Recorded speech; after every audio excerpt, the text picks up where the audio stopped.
Tatlong headline, isang mapanganib na tanong. Nagsisimula na bang mabasag ang anti-Israel na alyansa? Ang Lebanon ay kumakalas na sa Hezbollah. Sinusubukan ng Iran ang pasensya ni Pangulong Trump sa Strait of Hormuz at sa loob ng Gaza. Sumisiklab ang mga protesta laban mismo sa Hamas. Ito na ba ang simula ng katapusan o simula ng mas mapanganib pang bagay? Sige, anong nangyari ngayong linggo? Nagkasundo ang Israel at Lebanon. At hindi na nakakagulat, tinanggihan ito ng Hezbollah.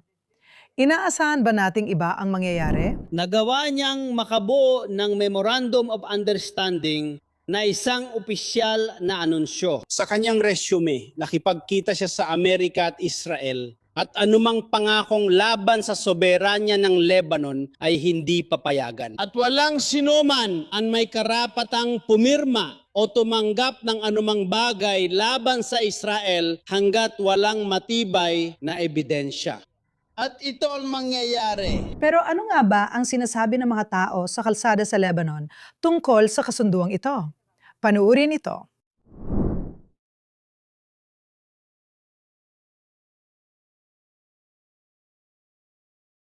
Matagal naming ginagawa ito.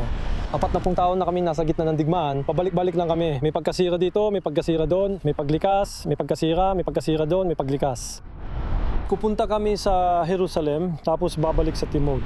Mangyayari ito, hadis na kailangan matapos. Panahon ito ng mga digmaan. Sino ang sinisisi mo sa digmaang ito? Sinasisi ko ang Hezbollah. At patuloy silang nagsisinungaling sa mga tao. Magtatagumpay tayo laban sa kanila. Tayo ang magwawagi. Tayo ang panalo. Ano? Sobrang nakakabaliw ito. Gusto pa rin niyang ituloy ang dayuhan agenda kahit hindi iniisip ang kinabukasan niya ng kanyang mga anak at sariling dugo. Ngayon, pinag-uusapan natin na mahigit 75% ng mga Shiite ang tumatanggi sa pagpupulong na nagaganap sa Iran, kaugnay ng pag-withdraw ng mga armas, kasama ang kasunduang pangkapayapaan sa Israel. Pero ang huling grupo sa mundo ay walang karapatang husgahan o tanungin kami tungkol sa kapayapaan o Hezbollah.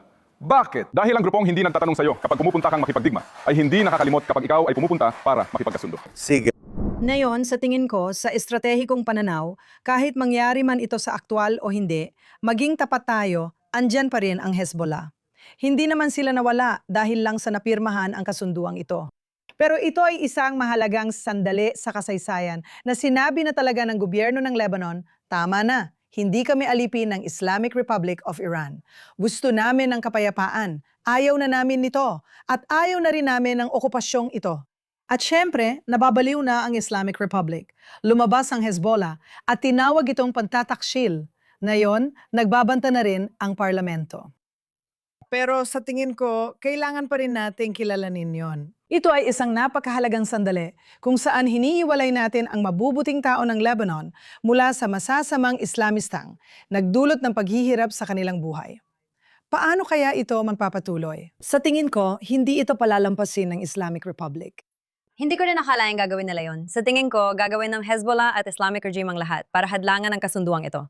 Pero, makasaysayan talaga ito. Ito ang unang kasunduan mula 1,983 at isa pa na hindi natuloy dahil sa Hezbollah at Islamic Republic. Makasaysayan ang kasunduang ito sa pagitan ng Israel at Lebanon. Sa wakas, kinikilala na nila ang kanilang sariling soberanya sa teritoryo nila. Matagal nang nanganganib at pinapasok ng Islamic regime ang teritoryong iyon mula pa noong 1983 o 1982 nang itinatag ang Hezbollah. Kaya ako ay umaasa. Sa tingin ko, napakaganda na nagawa nilang magkasundo na sa isang paraan ay parang pinahina ang napakadelikadong MOU sa Islamic Republic. Pero alam mo, hindi natin dapat gaya ng sabi ni Kalihim ng Estado Rubio. Muntik ko pang masabing Pangulong Rubio. Diyos ko po, sana po, inshallah. Oo, ang una niyang sinabi ay na ito ay isang magandang unang hakbang. Pero unang hakbang pa lang ito. At tama yun. Yan ang tamang paraan ng pantingin dito. Oo. Optimistiko kami pero titingnan pa rin namin ang mangyayari dahil alam namin gagawin ng Hezbollah ang lahat laban sa mga Lebanese. Kasama na ang pagbabanta. Pumatay na sila ng mga leader ng estado noon. Eksakto. Sa Lebanon. Tama, sino mang nagtangkang isulong ang normalisasyon o paalisin sila, pinatay nila, sinira ang bansa at winasak ang ekonomiya nito. Sa tingin ko, sa pamamagitan ng Iran deal, susubukan nila tayong sabotahehin. Hindi ba ito ang nakita natin itong weekend? Sa tingin mo ba konektado ito sa kasunduan sa Lebanon? Yung katotohanang nagpapaputok na naman sila sa Strait of Hormuz? Oo, tama. Sa tingin ko, ang nakikita natin, lalo na pagkatapos ng 2020, ay itong mas malawak na digmaan laban sa normalisasyon, digmaan laban sa kapayapaan. Napakalinaw talaga. At syempre, susubukan talaga nilang ilagay sa panganib ang mapayapang balangkas na ito at ang karapatan ng mga Lebanese na, gaya ng sinabi mo, Emily, panatilihin, bawiin, at muling makuha ang kanilang soberanya. At napakahalaga nito dahil nakikita natin na talagang pinipilit at binibigyang diin ang ganitong pananalita ni na Rubio, pati na rin ng embahador ng Lebanon sa Washington, D.C.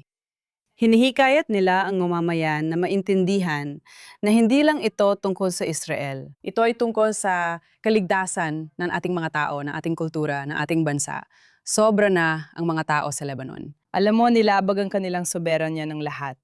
Mula sa Islamic Republic hanggang sa mga pan-Arabista at Ba'athist ng Syria at ng rehimen ni Al-Assad.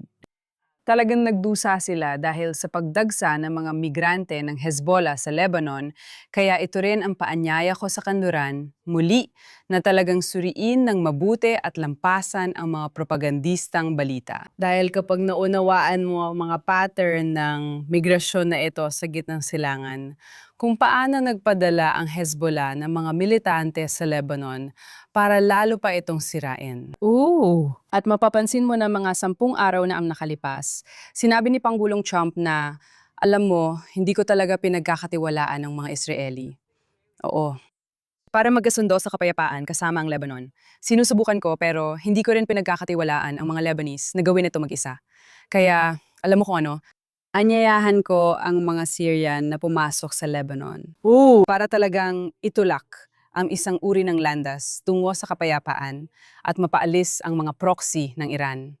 At sa tingin ko, matalino talaga yon. Dahil ang sinasabi ng Pangulo, iniimbitahan niya ang paloob na kritisismo tungkol sa ideya ng pakikialam ng mga dayuhan sa loob ng Lebanon at talagang hinihikayat ang mga malaya at makabansang Lebanese na sila na mismo ang kumilos at labanan ng Hezbollah ng tuluyan. Kahit may balangkas ng kapayapaan, hindi ito agad mangyayari. Sa tingin ko, lumalala muna bago gumanda ang sitwasyon. Makikikita natin ang mas malalalim na hindi pagkakaunawaan at pagtutunggalayan sa pagitan ng mga makabansang Lebanese at ng mga Lebanese na kaalyado ng kolonyal na Hezbollah. Malamang na abutin ito ng ilang taon. Pero nagsimula ka na. Ilang linggo na ang lumipas, sinabi mo, Shaman. Isa sa pinakamatalinong narinig ko yung sinabi ni Trump tungkol sa Syria at na-offend tayo. Sabi mo, hindi. Ang bagay na mas kinasusuklaman ng mga Lebanese higit sa lahat ay ang pakikialam ng mga Syrian. Dahil syempre, naging bahagi ang mga Syrian sa pagpatay sa kanila. Palagi silang magkaaway. Kaya gaya na sabi mo, parang tinutulak ang mga Lebanese na magkaroon ng sariling otonomiya. At sa parehong panahon, pagdating sa pagpapahina ng kasunduan ng Islamic Republic sa US, sinasabi nitong mananatili kami sa aming dilaw na linya, di ba? Hindi naman talaga. Kaya magbibigay kami ng kaunting simbolikong kilos, mag-uurong kami ng kaunti sa ilang bahagi bilang simbolo. Pero ang pambansang seguridad, ang bagong doktrina ng pambansang seguridad na ipinatupad namin mula noong 7 ng Oktubre na dati na ring lumang doktrina ng pambansang seguridad hanggang sa nakalimutan namin ito ay ang no firing zone ay hindi sa ating teritoryo. Nasa teritoryo nila ito. Kaya ang mga sundalo natin ay nandoon pa rin. Ayan lang. Kagabi, nakita ko ang isang malaking pagsabog. Sinira ng IDF ang malaking lagusan ng Hezbollah. Kilometro.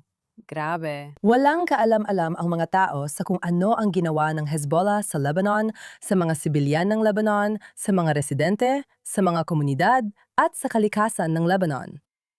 Sinakop nila ang Timog Lebanon. At sa totoo lang, halos buong Lebanon pagdating sa seguridad, hindi seguridad na ligtas, kundi kabaligtaran, hindi ligtas. Dahil sila ay isang grupong gerilya. Nabubuhay lang sila para pumatay ng mga Israeli, tulad ng lalaking na interview sa CNN na nagsabing, kung wala kami, walang kapayapaan. Kung wala kami, gusto ng mga Lebanese ng ganito. Mga na-brainwash na 18 o 20 taong gulang na walang alam sa kasaysayan. Totoo, hindi darating ang mga Syrian para sa kapayapaan. Hindi talaga naiintindihan ng mga tao ang gitnang silangan. Ako rin, hindi ko ito lubos alam, pero mas marami akong alam kaysa sa kanila. Kaya kapag inimbitahan ang mga Syrian sa Lebanon, hindi makakaalis ang mga sundalo namin dahil ang mga baryo at bayan namin ay nasa mismong hangganan. Wala kaming buffer zone. Na nangyari sa Gaza.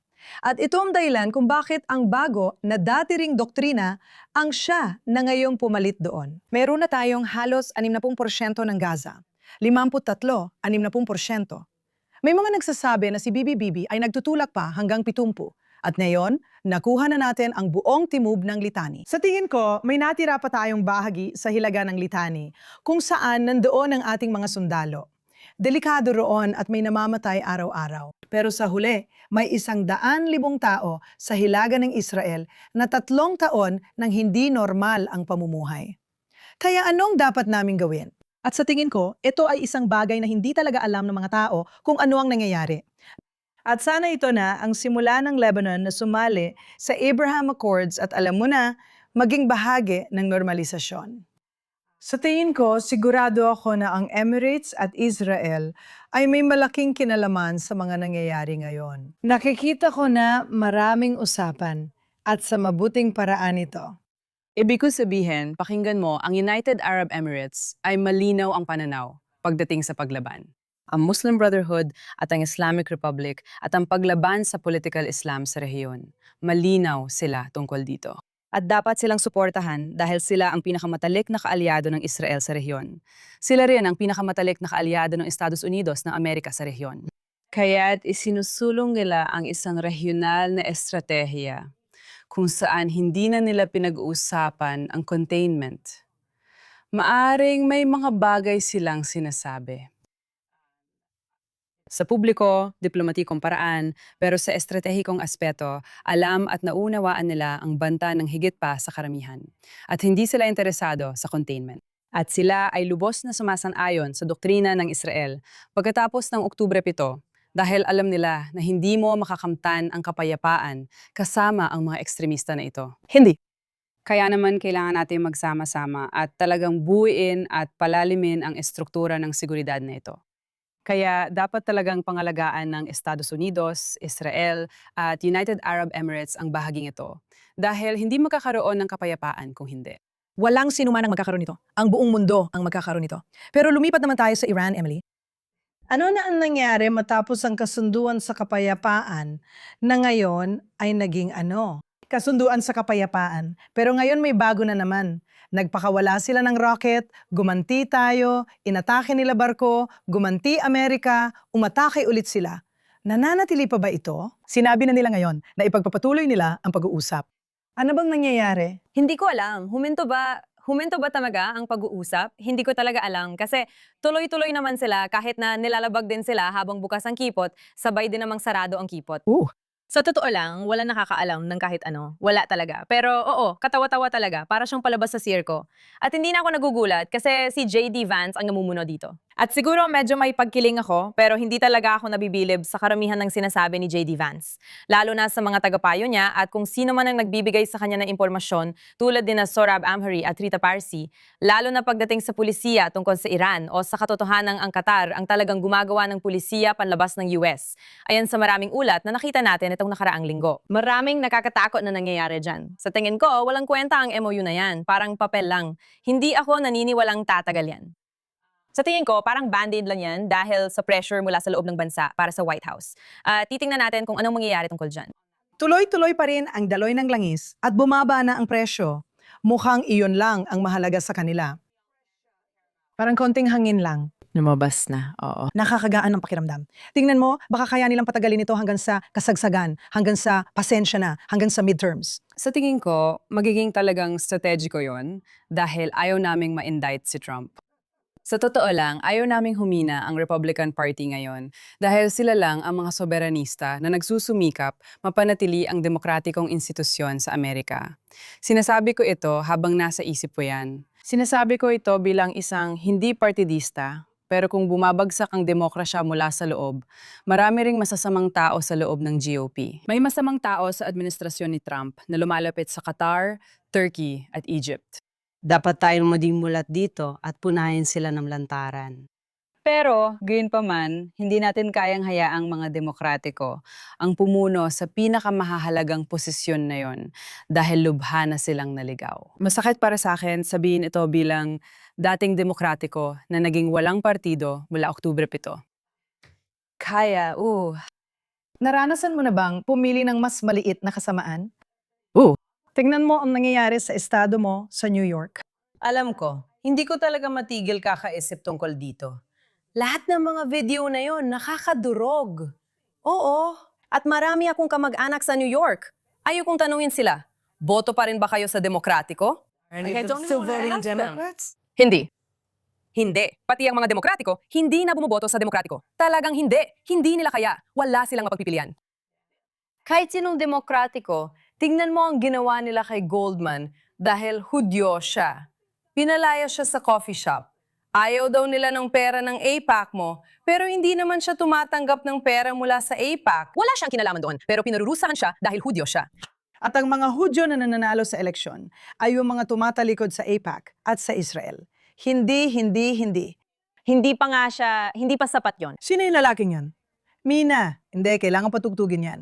Samantala, si Richie Torres, pagpalain ng Diyos, nanalo. Tama ka. Malinaw ang paninindigan niya sa Syonismo at alam niya kung saan siya nakatayo, kaya siya nanalo. Mga Hudyo, matuto kayo kay Richie Torres na hindi nahihiya kung sino siya at nananalo dahil kahit anong gawin mo, hindi ito kailanman magiging sapat. Tama. Nakakatawa ito. Hindi ka pwedeng makipagnegosasyon sa mga bully dahil kukunin nila lahat kapag binigyan mo kahit kaunti. Ang mga kandidato ng DSA ay lantad na nagsasabing layunin nilang sirain ang kanluraning sibilisasyon, minsan direkta pa. Totoo ito. Sinisira ang kaloob-looban ng imperyo. Tama ka. At itong si Daria Avila. Anong pangalan niya? Nakalimutan ko ang apelyido niya. Sabi niya, pasensya na. Amerika ang pinakamasamang bansa sa mundo. Wasakin ang imperyo. Lahat yun ang sinabi niya. Oo, direkta niya talagang sinabi. Sa interview, tinanong siya kung komunista siya.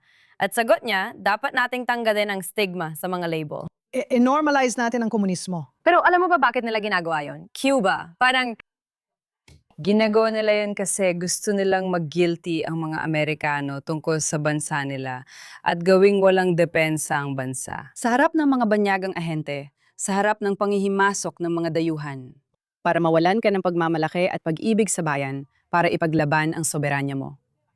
Alam mo ba kung sino-sino ang naka-experience nito?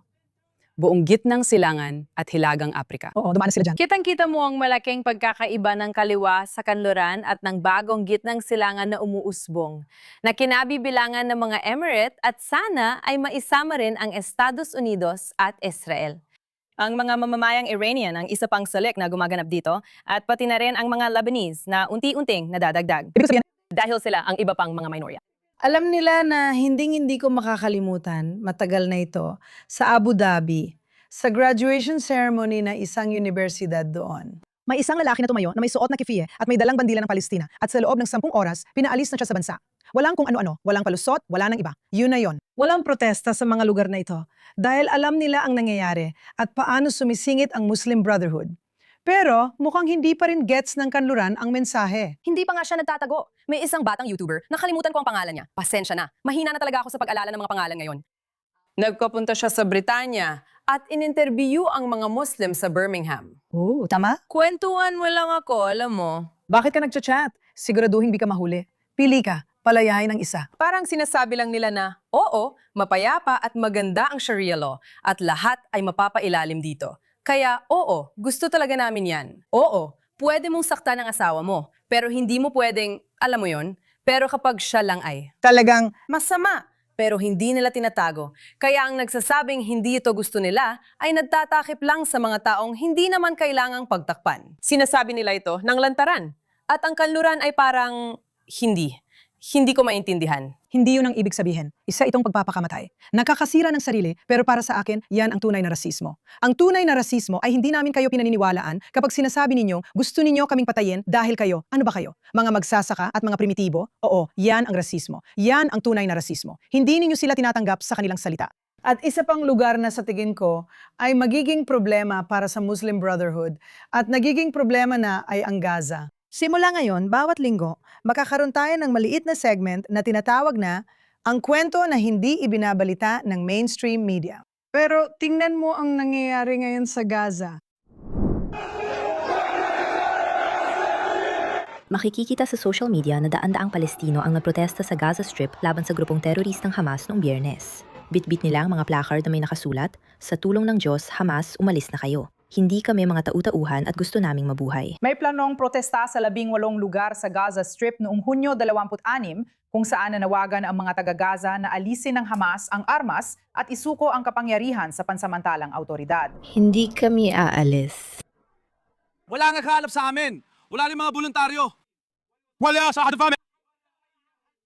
Lahat sila ay mga magnanakaw. Lahat tayo ay mga Arabo. Tayo ay mga Arabo. Lahat tayo ay mga Arabo. Noon, wala naghahanap sa atin. Walang lumalapit sa atin para pag-usapan ng issue. Ano kaya ang kalalabasan nito, Emily?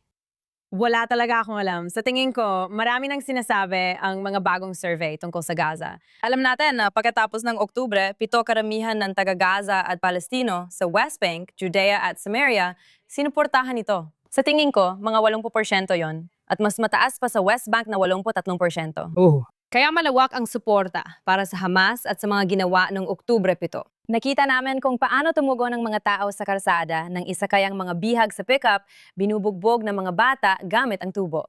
Mga bata sa mga kalsada ng Gaza. Pero ngayon, ang pinakabagong mga survey ay napapakita na parang baliktad na. Nakikita natin na 70% ay tutol sa pamumuno ng Hamas. Tutol sila na manatili ang Hamas sa kapangyarihan. Hindi ibig sabihin na nawala na ang radikalisasyon. Hindi pa talaga. Huwag kayong malito. Ito ay hakbang sa tamang direksyon na natanto ng tao na hindi kapakipakinabang suportahan ang isang jihadist terrorist group na 5 milyong beses tayong dinadala sa digmaan sa loob ng 20 taon.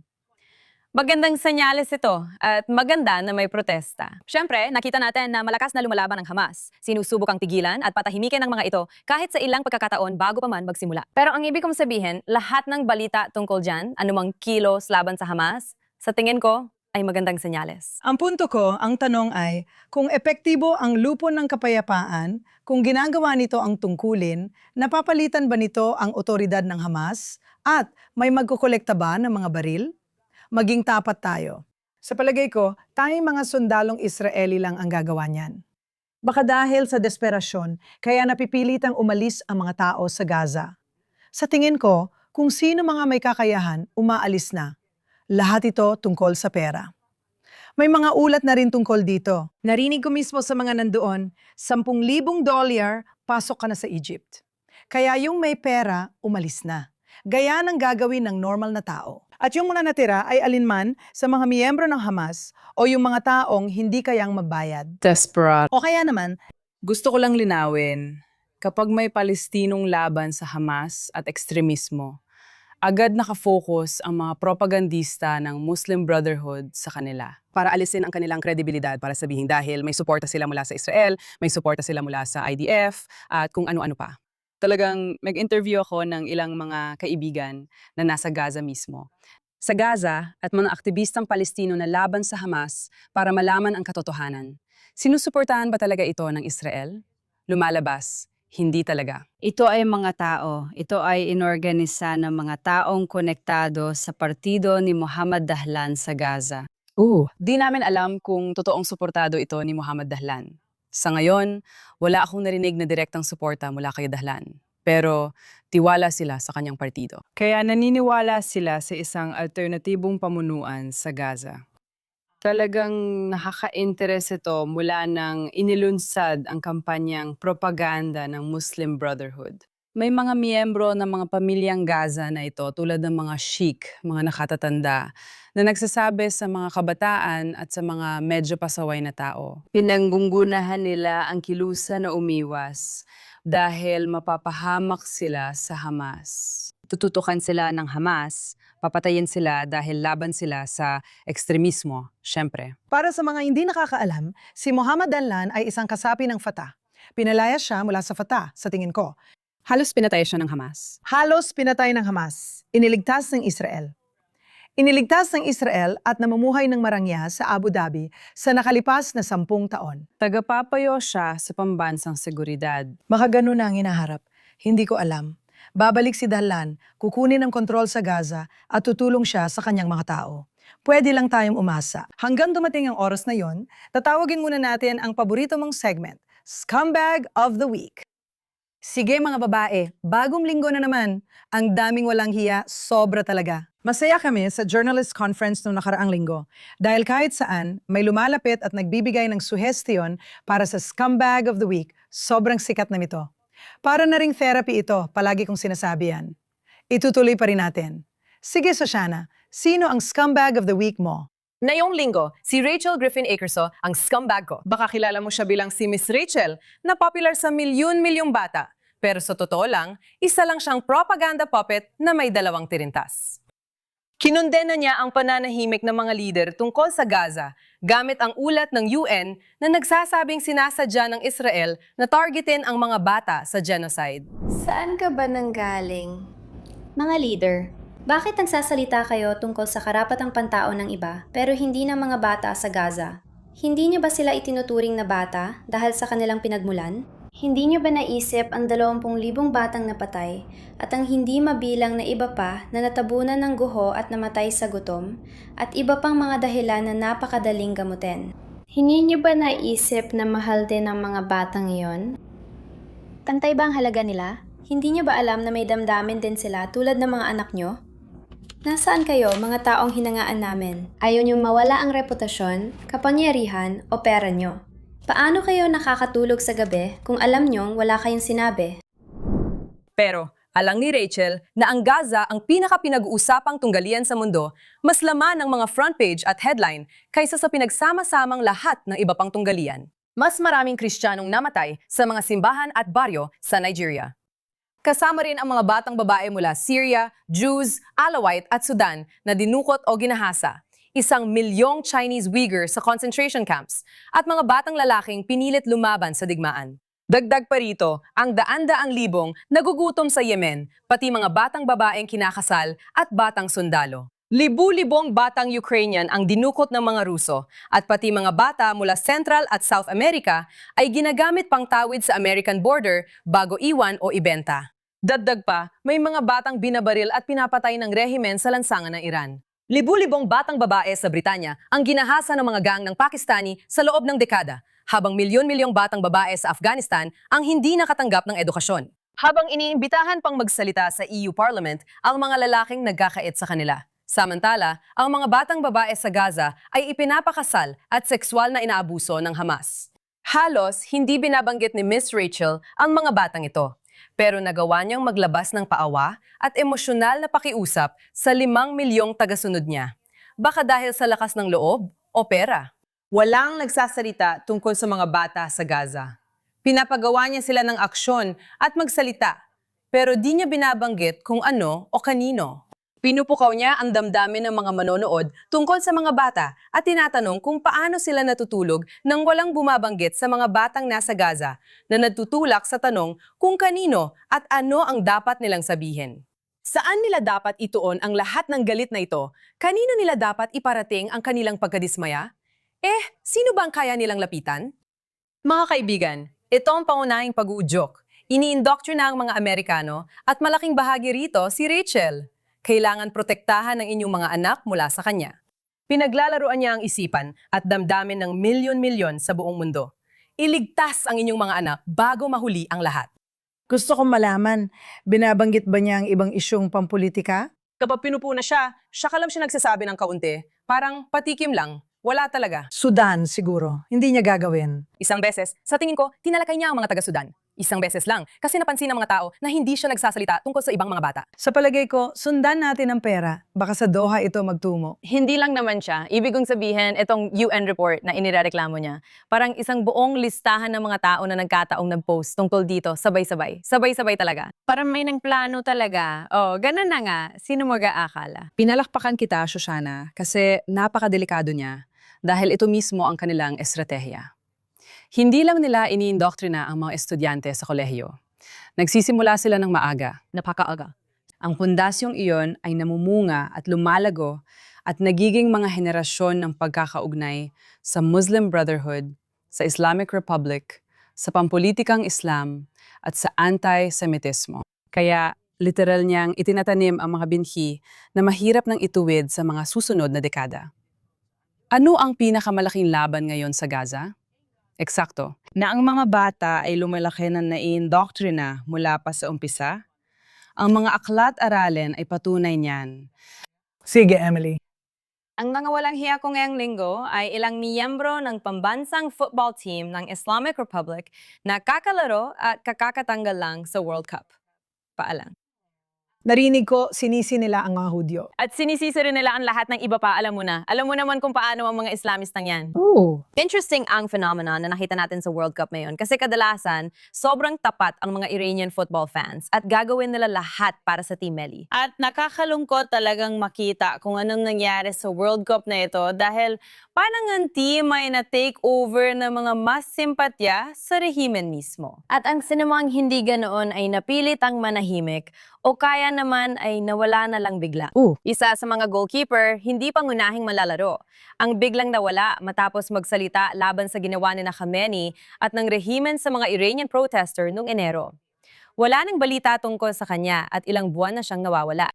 Pero ang mga buwisit ko, lalo na ngayong linggo, ay si Mehdi Tameri, isa sa mga manlalaro ng football sa Iranian national team, na naglabas ng video matapos silang matalo sa huling laban nila, na nagrereklamo na hindi raw patas. Hindi raw patas para sa Iranian team na hindi sila pwedeng manatili sa Amerika at kailangan pang lumipad pa Tijuana pagkatapos ng laro.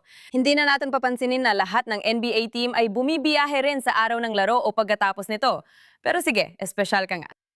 Sa tingin ko, hindi patas na nilagyan ng restriksyon ang Iranian team sa torneo sa Estados Unidos, bansang kaaway nila sa digmaan.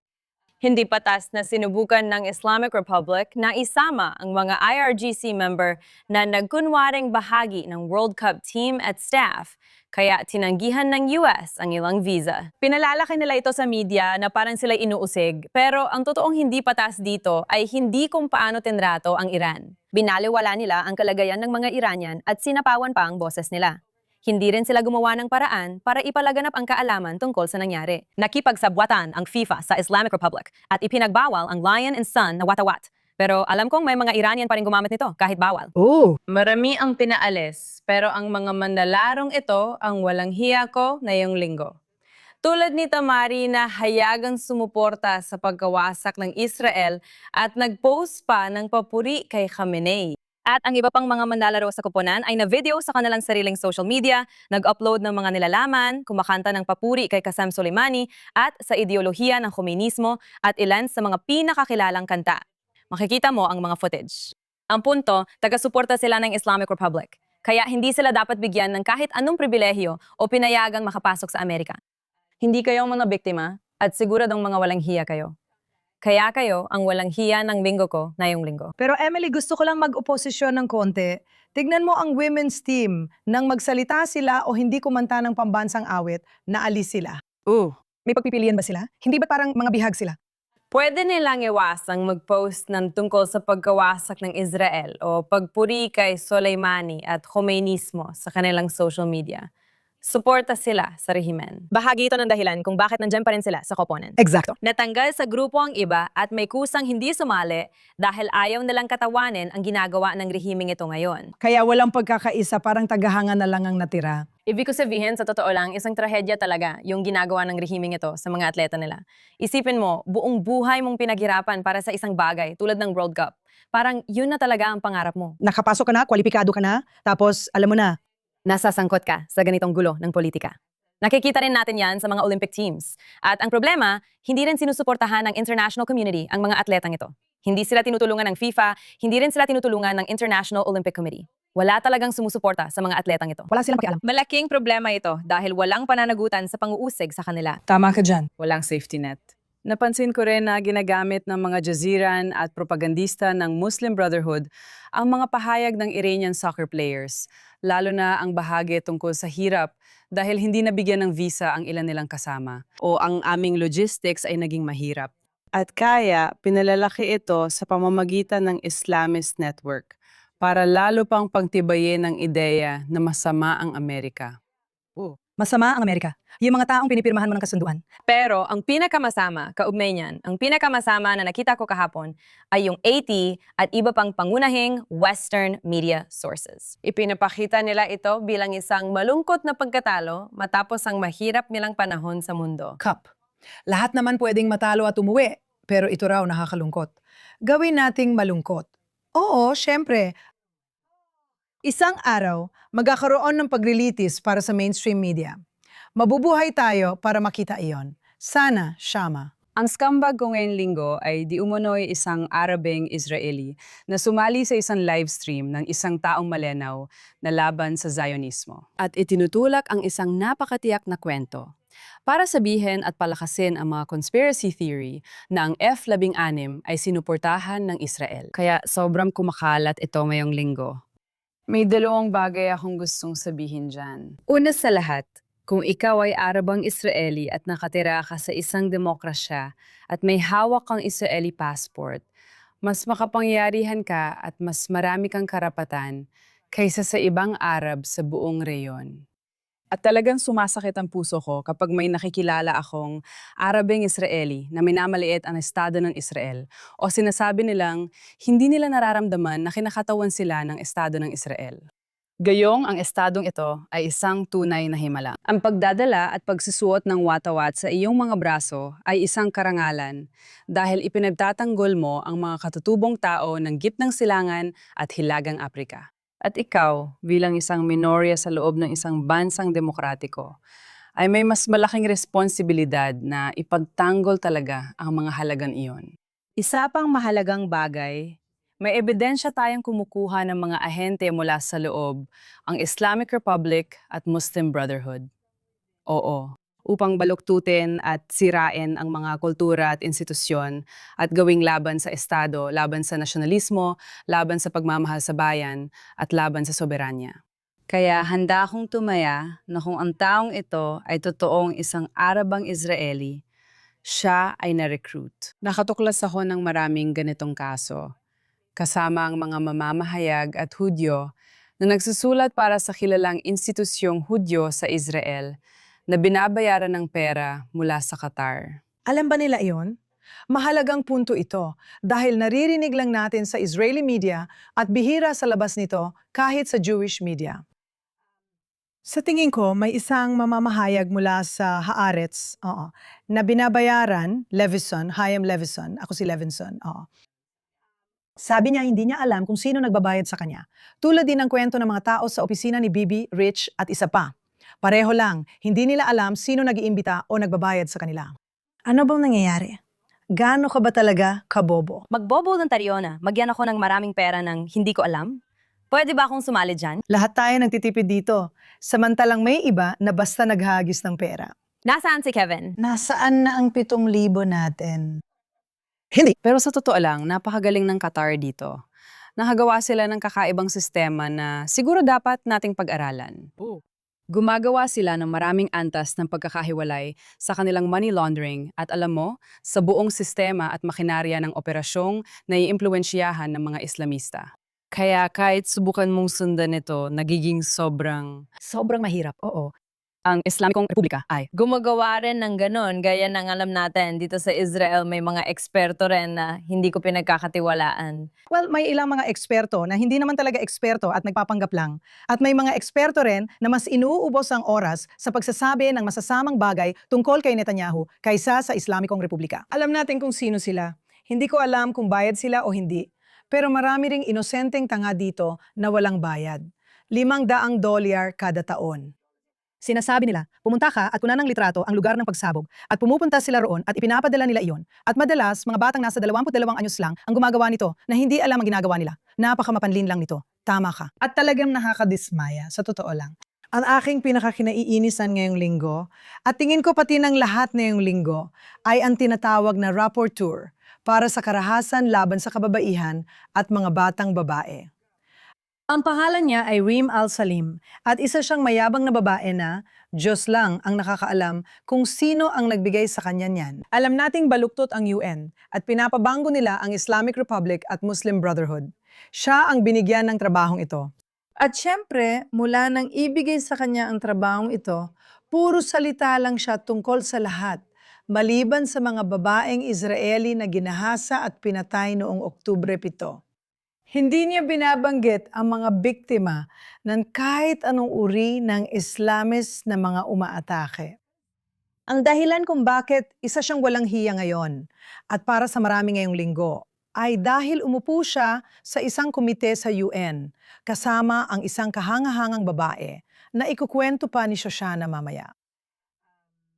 Na si Ilana Gravetsky na nagbahagi ng kanyang karanasan na ginahasa siya noong sinalakay ng Hamas ang kanilang kibbutz. Nakatitig siya sa ibang direksyon. Hindi siya nakatingin sa kanya. Halos tumatawa siya ng palihim. Ito ang mukha ng kasamaan. Mukha ng isang mangkukulam. Ang babaeng ito. Tingnan mo ito. Ako ang buhay na patunay ng karahasang sexual ng Hamas. Nang ako, isa pang babaeng Israeli ay nagmakaawa na huwag gahasain. Bakit kayo nanahimik? Pakiusap, tingnan mo ako. Naniniwala ka na ba sa amin? Magsusorry ka ba?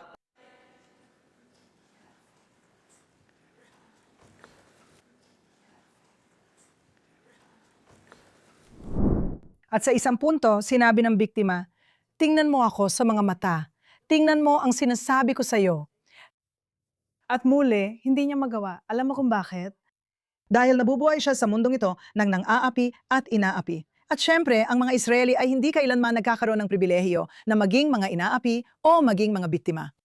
Kung hindi agad tanggalin ng babaeng ito, hindi ko na alam ang mangyayari. Alam naman natin ang nangyari sa UN na tumatanggap ng mga terorista. Sila lang talaga ang laging sumasaway sa Israel sa buong mundo. Alam naman natin kung saan sila napunta. Pero itong babaeng ito, sa totoo lang, mahirap talagang makalapit kay Francesca Albanese na walang hiya. Pero ikaw, nabasa mo ba ang Al-Salam? Magaling. Sa tingin ko malapit ka na.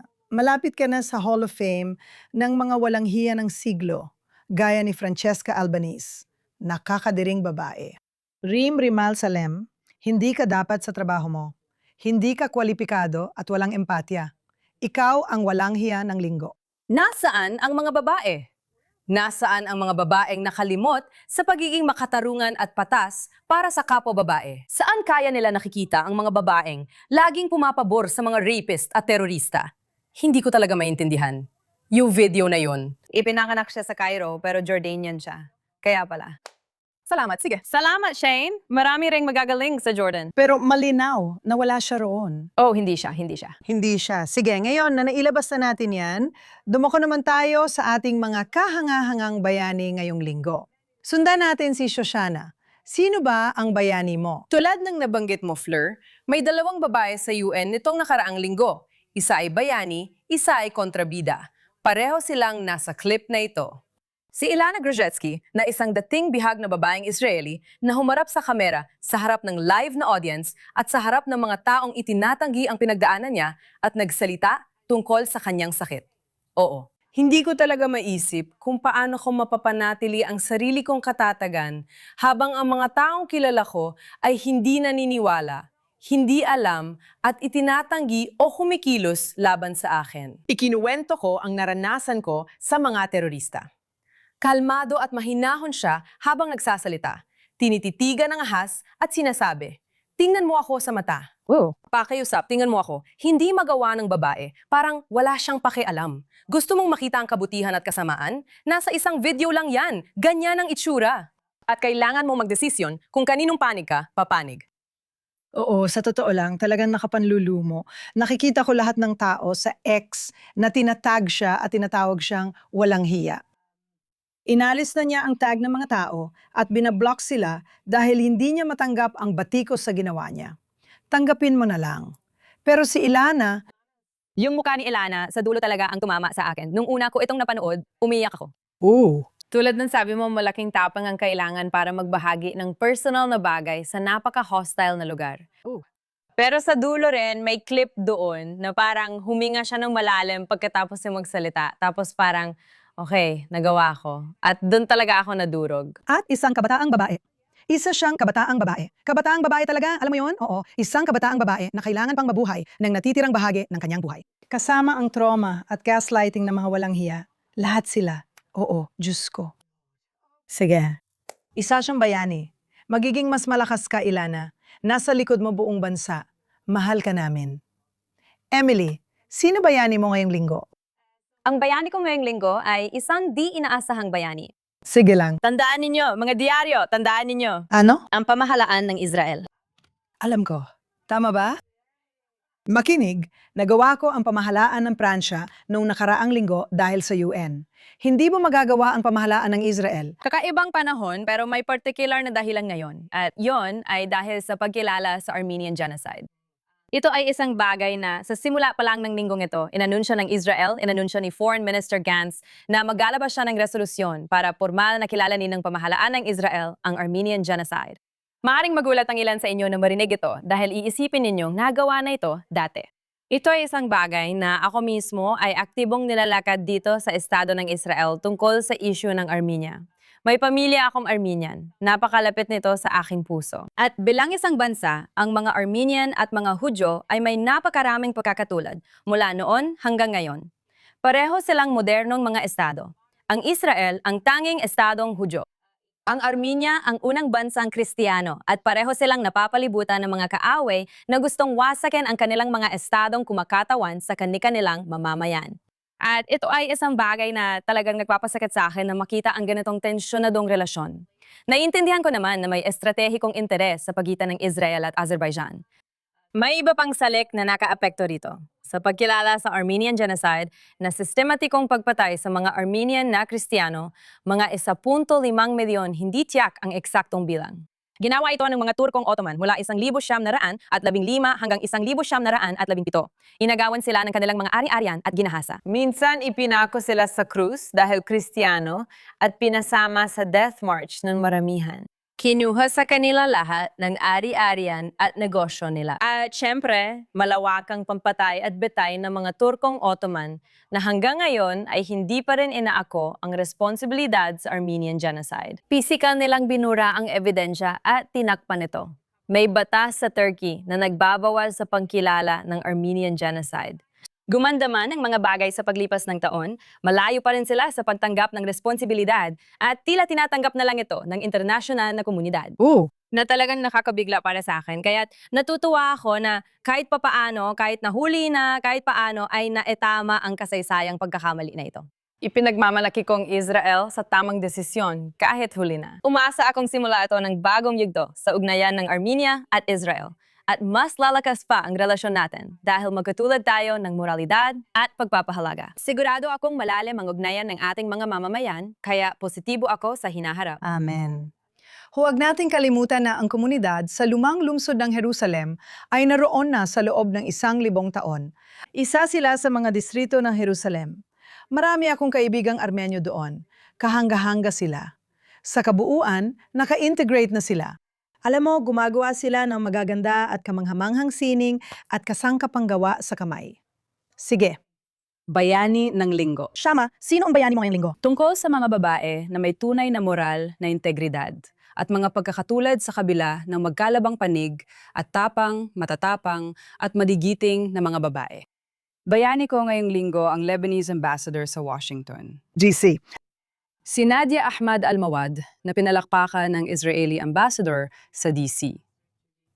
Tinawag siyang isang leonesa dahil sa kanyang matapang at matatag na paninindigan sa kabila ng mga batikos at mga ekstremistang militante ng Hezbollah na patuloy siyang tinatakot. At sino mang kumakampi sa Estados Unidos patungo sa isang mapayapang balangkas o balangkas tungo sa mapayapang landas ng integrasyon sa rehiyon, para sa kapayapaan at pagdidisarma sa rehiyon. At talagang gusto ko lang sabihin na para sa mga kababaihan mula sa rehiyon, ang pinakamalaking kakampi ninyo, ang pinakamalaking kakampi na nakakaunawa sa pang-aapi at marginalisasyon na naranasan ninyo sa daan-daang taon, kung hindi man siglo, ay ang mga Hudyo. At makikita mo talaga yan sa palitan ng salita ni na Marco Rubio at ng ambassador ng Lebanon. Kailangan niyang panatilihin ang composure at gawing tungkol sa soberanya ng Lebanon. Lebanon muna. At huwag masyadong ngumiti dahil ayaw niyang makaakit pa ng dagdag na batikos. Ay, napakagaling na bayani. Salamat! Ang bayani ko ngayong linggo ay si Gwyneth Paltrow, na baka hindi mo inaasahan pero kailangan kong ibigay sa kanya ito. Si Gwyneth ay mula sa pamilyang may magkaibang pananampalataya. Hudyo ang ama, hindi Hudyo ang ina. Ngunit ganoon pa rin siya pinalaki. Bahagi ng kanyang pagkakakilanlan ang pagiging Hudyo. Isa siya sa iilang tao sa Hollywood na lumantad at nanawagan na palayain ang mga bihag. Kaya naman, tumayo siya sa tamang panig. Hindi siya nadala sa mga walang kwentang panawagan ng mga elitista sa Hollywood tungkol sa Free Palestine na parang kailangan nilang sabihin yon. Kamakailan, sa tingin ko, gumawa siya ng matapang na desisyon at binabayaran siya para doon. Pero pumunta siya at gumawa ng isang patalastas para sa isang Israeli na proyekto ng pagpapaunlad ng ari-arian sa Herzliya na nasa tabing dagat, isang magandang lugar. At ito ay isang patalastas na syempre kumalat at nakakuha ng pandaigdigang atensyon. At ang mga negatibong reaksyon na natanggap niya ay naging matindi. Pero gusto kong sabihin na isa siyang matalinong babae na nakagawa ng isang imperyo mula sa wellness at, alam mo na, pagbebenta ng mga kandila na amoy. Parang Pero siya ay isang babae na naging isang napakamatagumpay na negosyante. Meron siyang lifestyle brand. Patuloy pa rin siyang umaarte. Mahusay talaga siya sa Marty Supreme, ang huli kong napanood. Kasama niya si Timothy Chalamet, isa ring proud na Hudyo. Pero ginawa niya ang isang bagay na alam niyang magkakaroon ng backlash. Hindi siya tanga. Alam niya at sigurado akong sinabi ng mga ahente at business managers niya sa kanya, okay, gagawin mo ito para sa Israel, para sa kumpanyang Israeli na ito. Binabayaran kanila, pero buong mundo ay, oo. At ginawa pa rin niya. At hindi pa niya natatapos ang gagawin niya. Ginawa pa rin niya. Hindi tulad ng karamihan sa mga tanga, hindi niya binawi. Natalie Portman, ikaw ang tinitingnan ko. Hindi, talagang pinanindigan niya ito at sinabi niya, alam mo, lahat kayo pwedeng umalis. At dahil doon, alam ko na nakakainis na sa panahon ngayon, ang paninindigan mo lang ay ginagawa ka ng bayani. Pero ang totoo, sa mundong ginagalawan natin na yon, ang paninindigan mo sa iyong mga prinsipyo o desisyon ay talagang ginagawa kang bayani. Kaya ngayon, mas humanga ako kay Gwyneth Paltrow. Kahit hindi ako dati ganoon kalaking tagahanga niya. Siya ang bayani ko ngayong linggo. Sige. Totoo, nagpapahayag ka ng pahayag. Alam niya na ginagawa mo yun. Alam mo kung anong pinapasok mo? Hindi, 100%. Sabi nga ng iba, itong mga medyo baliw na kaliwang Hudyo, nagpo-post lang sila sa Instagram ng Shabbat Shalom na video kasama anak nila o bar mitzvah na larawan ng anak. Ngayon, alam mo na, parang hindi mo ba gets kung anong panahon na yung mga politiko na hindi natin binanggit? Ano nga pangalan niya? Wina? Scott Scoina at yung isa pa, si Brad. Landa. Parang sila. At yung isa pang lalaki. Kawawa naman si Scott Wiener, todo ng pagdistansya niya sa Israel. At pagkatapos, makikisali ka na sa mas tama o mas kaunting pag-aresto. Dapat kong sabihin, ang mukha niya parang Hudyo talaga. Nakatayo siya, nakakamangha. Parang naglalakad siya sa sarili niya pagpapako sa krus. Ganun ang itsura niya. Hindi ka ba nag-iisip? Hindi mo ba napansin? Hindi mo ba nabasa ang kasaysayan ng mga Hudyo? Wala ba ni isa sa kanila ay nakakaintindi sa pinagdaanan ng mga Hudyo sa libu-libong taon? Kahit anong pilit mong magustuhan kanila, hindi sapat ang lakas ng laman. Hindi mo ba napansin? Oo. At kaya naman, ipinagmamalaki ko si Gwyneth Paltrow, sinasabi ko lang, Tama? Oo, dun talaga yon. at dun talaga yon. Sige. Maraming salamat sa inyong panonood ng Quad at magkikita tayo ulit sa susunod na linggo. Patuloy tayong nagdarasal para sa kapayapaan, kaligtasan ng ating mga sundalo, paggaling ng sugatan, at kabutihan ng lahat ng dumaranas ng pag-uusig mula sa Muslim Brotherhood at iba pang masasamang grupo. Ipagdarasal namin ang lahat at magkikita tayo ulit sa susunod na linggo.